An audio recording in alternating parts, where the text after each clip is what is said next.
Unang K gagamitin na natin, kilatis. Lumapit na muna tayo. Gladys and Yuuge, kayo munang dalawa. Kami po. Lapit kayo dyan. Dito. Yan, dito kayo. Yan. Kayo munang dalawa. Okay. Kikilatisin nyo. Yes, okay. Titigan. Pwede niyong amuyin. Baka amoy Pwede ba pera. umakyat dito? May amoy ba ang kobrador? Amoy pera. Oo, amoy coins.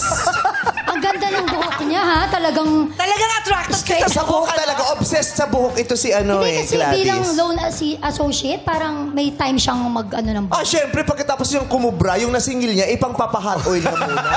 Papareband niya, yung ganyan. Pwede. Bibigyan rin namin kayo ng pagkakataong magtanong sa kanya ng isa lang. No Okay, follow-up Sige. question. Okay, pwede ba itanong natin, Ate Ogie, meron ka ba? Ay, Pero wala pa ako, naman akong tanong. ang naisip ko kasi kagad na tanong kung loan associate, ano ang pinaka-importanting requirement para mas madaling ma-approve ang loan?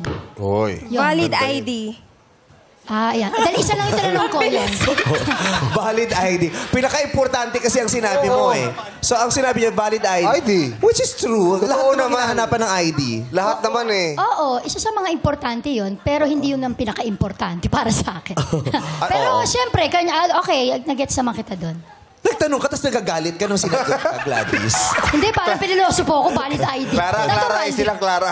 Meron bang mas importante kaysa sa valid ID? Oh, Pag ano ba yun? nangungutang? Ano ba importante? Yung invalid ID, importante rin yan. Kasi pag may ipinakita ka, hindi makapabigyan ng loan mo. Hindi, parang yung kakayahan mo na makabayad. Di ba? Ay, Parang kailan ganun. dapat maningil?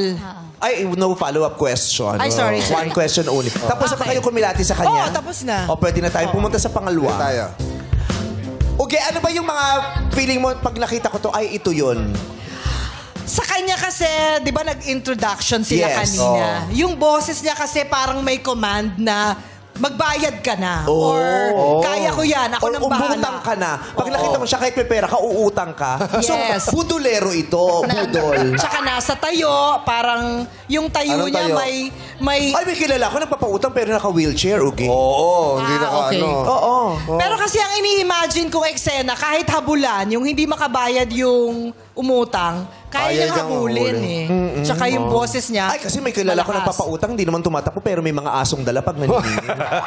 Nakatayo lang siya, pero pinapakawalan niya lang. Yun, parang ganon. O, Oh, sige. tanong, baka gusto mo magtanong. Kailan dapat maningil? Or anong tamang panahon na pag naningil ka, hindi ka mabibigo? Yung mismong araw ng due date. Nakakatawa yung pag ninil ka, hindi ka mabibigo.